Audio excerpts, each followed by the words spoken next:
ପ୍ରିୟ ମୁଖା ପୁଣି ଆସିଯାଇଛି ଆପଣଙ୍କ ନାସ୍ତିକ ଦୁନିଆକୁ ବୁଲିବା ପାଇଁ ଆପଣମାନଙ୍କୁ। ଆମେ ନାସ୍ତିକ ବୋଲି ଆଜି ଶାନ୍ତିରେ ଅଛନ୍ତି, ନହେଲେ ସକାଳୁ ସକାଳୁ ଯାଇକି ଘଣ୍ଟ କରତାଳ ସିନ୍ଦୁର କିଛି ଭିକାରୀଙ୍କୁ ଦାନ ଦିଅ ଏଇଭଳିଆ କରିକି ଆମେ ହରିଲୁଟ ହେଇଥାନ୍ତେ। ତେଣୁକରି ମୁଁ ସକାଳୁ ସକାଳୁ ଆମର ବିଲକୁ ପଳେଇ ଆସିଛି ବୁଲିବା ପାଇଁ। ଦେଖନ୍ତୁ ଆମର ବିଲର ନଜାରା କେଡ଼େ ସୁନ୍ଦର, ଦେଖିପାରୁଥିବେ କେଡ଼େ ସୁନ୍ଦର ଖଜୁର କୋଳି ହେଇଛି ଏଠି। ଇଏ ହେଉଛି ପ୍ରକୃତି, ଇଏ ହିଁ ପ୍ରକୃତ ଭଗବାନ, ଏ ହିଁ ଆମ ଜୀବ ଜଗତକୁ ବଞ୍ଚେଇ ରଖିଛି, ଏ ହିଁ ଆମର ପ୍ରକୃତି ଭଗବାନ। ଯଦି ପୂଜା କରିବାର ଅଛି ତ ଆମ ପ୍ରକୃତିକୁ ପୂଜା କରନ୍ତୁ, ଯଦି କିଛି ଦେବାର ଅଛି ତ ଆମ ଏ ପ୍ରକୃତିକୁ ଟାଇମ୍ ଦିଅନ୍ତୁ ଏବଂ ପ୍ରକୃତିକୁ ସୁରକ୍ଷା ରଖନ୍ତୁ।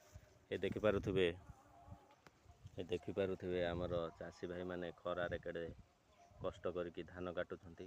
ଆମର ଏ ପରିବେଶ ଆମ ପେଟ ପୋଷିବା ପାଇଁ ବହୁତ ସାହାଯ୍ୟ କରୁଛି।